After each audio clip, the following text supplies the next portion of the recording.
going on, Merc fam? Thank you for joining me for our second episode of the 31 Days of Halloween. You already know, man, your boy Merc is super excited. Before we jump into this Hocus Pocus review, I want to make sure that everybody likes, subscribes, taps the notification bell, all right? I just want to make sure that all my new, old, and future followers are all up to date with what I'm posting. I know what some of you guys are thinking. Damn, Merc, you're going to hit them with Hocus Pocus off rip? I want to be real with you guys. This movie has come requested to me at least 5 times. I just feel that it's my civic duty to do the movies that you guys want me to do. Let's go ahead and talk about this Hocus Pocus review. This is what we like to call in the movie business a cult classic, where in the beginning when it was released, it probably didn't do well in theaters, but once it was released to DVD and VHS, everyone bought it, everyone watched it, and everyone loved it, which creates this kind of cult following, which is something that is hard to find nowadays. Just thinking off the back of my hand, cult classics would be like The Craft or like Hocus Pocus. Now, this movie is actually about 3 witches, the Sanderson sisters, who in their time were hung and killed because they were eating children and doing some sort of concoction in their cauldron, stealing the souls from them so that they can stay young forever. Well, their village or their little town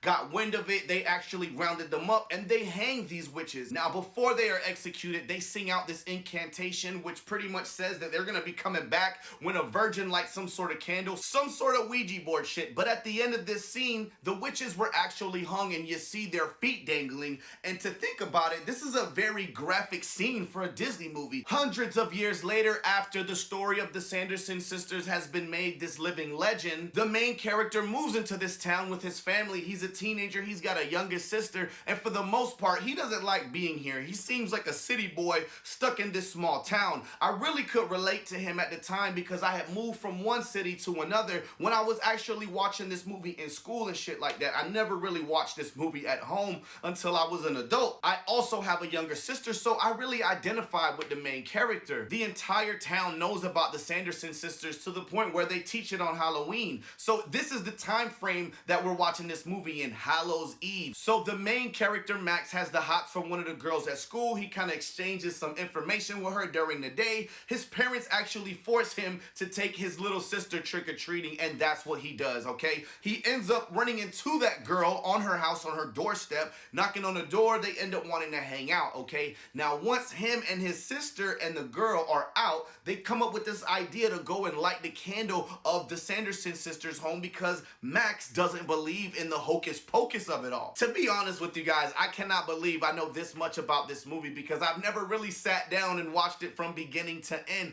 but it's really a good movie. A lot of the actors and a lot of the things that they did was really cheesy, and some things were a little unbearable. All right, Winifred, her face with the lips and the teeth, I could not stand. When I saw her in other movies, I was like, oh shit, she's really not that ugly, you know what I'm saying? None of the girls were. After they visit the witch's house, they end up lighting the candle, bringing back the witches to life, and they wreak havoc on this town, looking for young souls to suck up. Now, I'm not gonna go play for play with this entire movie because I know for 100% facts y'all seen this movie. One of the real reasons I always loved this movie was for Zachary Binks, man. Who doesn't love a talking black cat? Not only was he a talking feline, but he was invincible. This guy couldn't die. He got ran over by a bus, all types of crazy shit, and he just didn't die. There were a lot of sexual innuendos in this movie as well. I watched it recently, and I was like, damn, the way that the bus driver was talking to the 3 witches, like, yo, let me take you home. I'll show you a good time, and you can sit right here on my lap. I'm like, damn, this is a little R-rated. But I think this is why all of our teachers and parents always wanted us to watch this movie, because it was something that not only we could enjoy,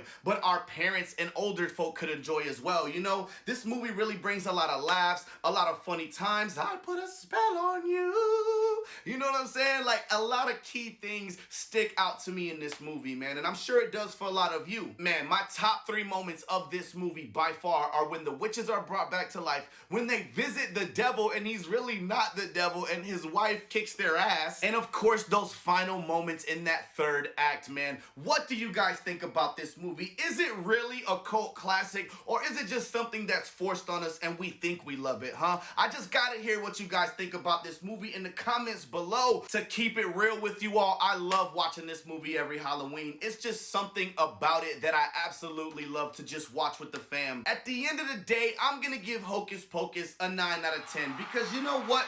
It aged like fine wine, and they are going to be making a second Hocus Pocus. So by golly, George, this movie must have did something good for the world if they're gonna make a second one. One thing before we go, I just want to thank everybody for staying tuned and watching all of my reviews, man. This is only day 2 of our 31 days of horror. What movies do you think I should review this month? I just want to see what you guys think in my DMs, in my comments. What did you guys think of this review? Did you hate it? Did you like it? Did you love it? Only way that I'm gonna know is if you jump in my comments and we have a full-on discussion, man. But you already know what it is. It's your boy Merc. It's been a pleasure, but I'm out.